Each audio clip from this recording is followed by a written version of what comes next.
আসসালামু আলাইকুম। বর্তমান সময়ে প্রাণী সম্পদ খামারি ভাই বোনদের জন্য একটা আতঙ্কের কারণ হলো লাম্পি স্কিন ডিজিজ। এই লাম্পি স্কিন ডিজিজটা কিভাবে হয়, কতদিন প্রাণীর শরীরে থাকে, এর প্রতিকার কি বা চিকিৎসা পরামর্শ কি, এ বিষয়ে কিছু কথা বলবো। রোগটির নাম হচ্ছে লাম্পি স্কিন ডিজিজ। এটা একটা ভাইরাসজনিত রোগ। এই রোগ সাধারণত গবাদি প্রাণীর মধ্যে গরু এবং মোষের হয়। অন্য কোনো প্রাণীতে এই রোগ হওয়ার সম্ভাবনা নেই। এই রোগে সুপ্তিকাল, যেটা একটা প্রাণীর শরীরে কতদিন থাকবে, গরুর শরীরে কতদিন সে আক্রান্ত করে শরীরে অবস্থান করবে, সুপ্তিকাল হচ্ছে 14 থেকে 35 দিন। অর্থাৎ এই রোগটি গরুর শরীরে এই দিন পর্যন্ত থাকতে পারে। এই রোগের লক্ষণ হলো তীব্র জ্বর,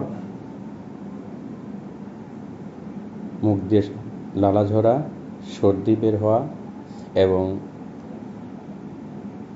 শরীরের বিভিন্ন জায়গায় বিশেষ করে গলায় এবং পায়ে পানি জমে ফুলে যাওয়া এবং শেষের দিকে যখন আক্রান্তের সংখ্যা বেড়ে যাবে সেই দিকে গুটি গুটি বের হওয়া আর পুরা শরীর আনারসের গায়ের মতো হয়ে যাবে। এই রোগ দেখে খামারিরা শুরুর দিকে মনে করেছিলেন যে এটা মনে হয় কোনো অ্যালার্জিতে সাধারণত কোনো চিকিৎসা দিলে একবেলা বা একদিনের মধ্যে সেই ত্বকটা সুন্দর মসৃণ হয়ে যায়, কিন্তু এইটা ওই অ্যালার্জি না, এটা একটা ভাইরাসের সংক্রমণ। পুরা শরীরে পিণ্ড পিণ্ড হয়ে থাকবে। যেসব গবাদি প্রাণী দীর্ঘদিন ভোগে এই সময়ের মধ্যে কিছু কিছু ক্ষেত্রে যখন ফুসফুসের সংক্রমণ ঘটে বা আমাদের যে আমরাকে ভুঁড়ি বলি, ইন্টেস্টিন সংক্রমণ ঘটে, তখন গরুতে শ্বাসকষ্ট বা পাতলা পায়খানা বা রক্ত পায়খানার লক্ষণও দেখা দিতে পারে। এছাড়া দীর্ঘমেয়াদী ভোগার কারণে ডেয়ারিতে ম্যাস্টাইটিস, যেটাকে অলান প্রদাহ বলে, সেটা হতে পারে। যেটা আমরা প্রোডাক্টিভ বুল থাকে, বুলের ফার্টিলিটি নষ্ট হতে পারে। একই সাথে গরুর বডি ওয়েট কমে যাওয়ার কারণে ফ্যাটেনিংয়ের ক্ষেত্রে ওজন কমে যায় এবং ডেয়ারির ক্ষেত্রে দুধের উৎপাদন কমে যায়। এই রোগটা কিভাবে ছড়ায়? এই রোগটা একটা ভেক্টরবোর্ন ডিজিজ। ভেক্টরবোর্ন ডিজিজ মানে হচ্ছে এটা রক্তবাহী মশা, মাছি, কুনাঠালির মাধ্যমে ছড়ায়। এই জন্য আমাদের এই রক্তবাহী মশা মাছি থেকে প্রাণীকে সুরক্ষা দেওয়া, মশারি ব্যবহার করা, অথবা আমাদের যে প্রাণীর শেড আছে, শেডের চারপাশে যেখানে থেকে মশা বা মাছির প্রজনন আছে সেই প্রজনন ধ্বংস করা, গোবরের পিঠটা দূরে রাখা। এইভাবে আমরা মশা মাছি থেকে দূরে রাখতে পারি। একই সাথে আমাদের যারা প্রাণী সম্পদ নার্সিংয়ের সাথে জড়িত মাঠ পর্যায়ে, যারা প্রাথমিক চিকিৎসা দিয়ে থাকেন, তাদের মাধ্যমে এই রোগটা ছড়াতে পারে। তারা যদি তাদের ব্যবহৃত আক্রান্ত এলএসডি গবাদি প্রাণীর চিকিৎসা দেওয়ার পর ব্যবহৃত সুচ বা যন্ত্রপাতি অন্য অ্যানিমালে ইউজ করে, সেক্ষেত্রেও আক্রান্ত হতে পারে। একজন কৃত্রিম প্রজনন কর্মী যে গরুকে বা গাভীকে বীজ দিচ্ছে, সেই বীজ দেওয়ার কর্মীও যদি তার সুরক্ষার ব্যবস্থা না নেয়, সেক্ষেত্রে তার মাধ্যমেও এই লাম্পি স্কিন ডিজিজ ছড়াতে পারে। তো আমাদের এই রোগটা ছড়ানোর জন্য বড় ভূমিকা রাখে আমাদের মশা, মাছি, কুনাঠালি। তো মশা, মাছি, কুনাঠালি থেকে রক্ষা পাওয়ার জন্য আমাদের যেটা বললাম যে পরিষ্কার পরিচ্ছন্নতার পাশাপাশি আমি আরেকটা সূত্র আপনাদের সবার জন্য বলবো, সাশ্রয়। বাজারে প্রচলিত অনেক ওষুধ আছে, ইভেন আমাদের খামারিরা ফিনিশও ইউজ করেন ইন্ডিভিজুয়াল পানির জন্য, যেটা অনেক ব্যয়বহুল।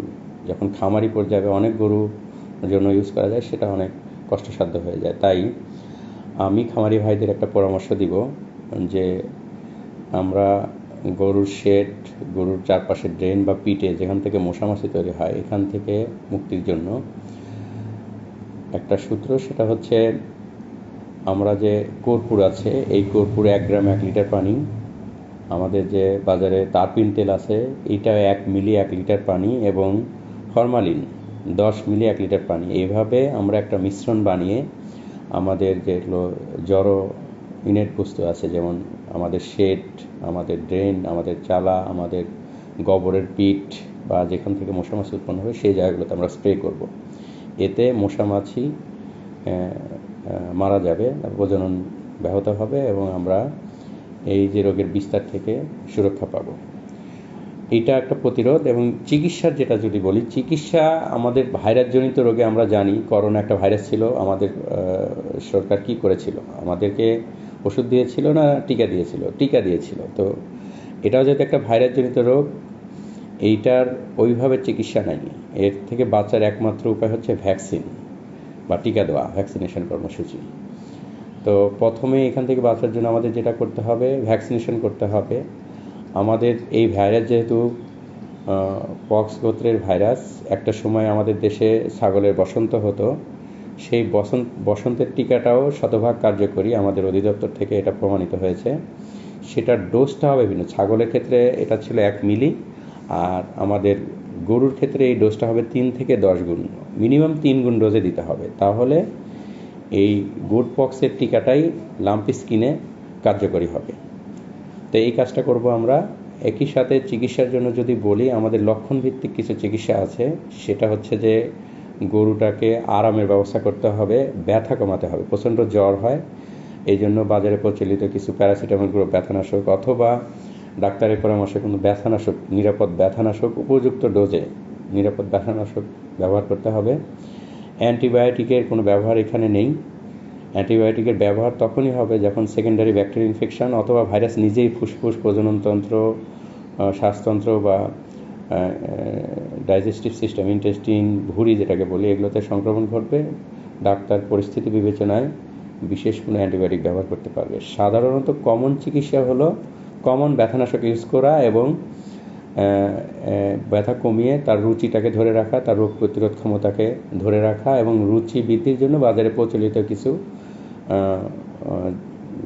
যে ওষুধ আছে, যে পাউডার প্রিমিক্স আছে, সেগুলো ইউজ করা। এছাড়া আপনারা খাবার সোডাও ইউজ করতে পারেন রুচি ধরে রাখার জন্য। আমরা মানুষের ক্ষেত্রে কি করি, সাধারণত কোনো ব্যথানাশক ওষুধ খাইলে আমরা তার সাথে গ্যাসের ওষুধ খাই। অ্যানিমেলের ক্ষেত্রেও এই সূত্রটা ফলো করতে পারেন। আপনারা যখন ব্যথানাশক ইঞ্জেকশন দিবেন, গরুর জ্বর অনেক বেশি, এই জ্বরে তো গরু এমনি খাবে না, রুচি কমে যাবে।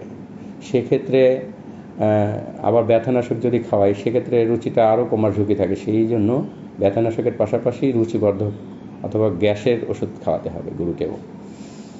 একই সাথে আরেকটা বিষয়ের দিকে নজর দিতে হবে, এটার জন্য কোনো ডাক্তার বা বিজ্ঞানী হওয়ারও দরকার নেই। একটা গরু যখন ব্যথায় শুচ্ছে না বা সে তার মতো শয় না, বা শুয়ে থাকা গরু দেখা গেল উঠছে না, ঘন্টার পর ঘন্টা, 24 ঘন্টা 48 ঘন্টা হয়ে যাচ্ছে, সেক্ষেত্রে আপনাদের করণীয় হচ্ছে তার স্বাভাবিক মুভমেন্টটাকে ধরে রাখা। যে গরুটা টানা দাঁড়িয়ে আছে তাকে আরামদায়ক বেডিং করে, পা ভাঁজ করে তাকে শোয়ানোর ব্যবস্থা করা, এবং পর্যাপ্ত রেস্ট হয়ে গেলে তারপরে যখন গরুটা আবার ব্যথার কারণে উঠতে চাবে না, সেক্ষেত্রেও গরুটাকে গলায় দড়ি দিয়ে, সামনে টান দিয়ে, লেজ ধরে, যেভাবে হোক গরুটাকে আবার দাঁড় করে দেওয়া, তার রক্ত চলাচল এবং স্বাভাবিক মুভমেন্টটাকে স্বাভাবিক করা। এইভাবেই গরুটাকে আমরা একটা সময় পার হলে আমাদের আশা করি গরুটা নিরাপদে ফিরে আসবে। কিন্তু বারবার ডাক্তার চেঞ্জ করা, বারবার ওষুধ চেঞ্জ করা, বা অ্যান্টিবায়োটিক, ভুল অ্যান্টিবায়োটিক, ভুল ব্যথানাশক ইউজ করার কারণেই আমাদের এই রোগের মৃত্যুহার মাঠ পর্যায়ে বেশি হচ্ছে। যদিও মৃত্যুহার আমাদের কাছে বলা আছে যে 1 থেকে 5% গরু মারা যেতে পারে, কিন্তু এই ভুল চিকিৎসা বা উপযুক্ত সময়ে চিকিৎসার অভাবে বা ভুল ব্যবস্থাপনার কারণে মৃত্যুহার অনেক বেশি আমরা লক্ষ্য করে থাকি। তাই সকল খামারি ভাই বোনদেরকে এই বিষয়ে প্রাণী সম্পদ দপ্তর ও ভেটেরিনারি হাসপাতালে নিয়মিত যোগাযোগ রাখার জন্য অনুরোধ করছি।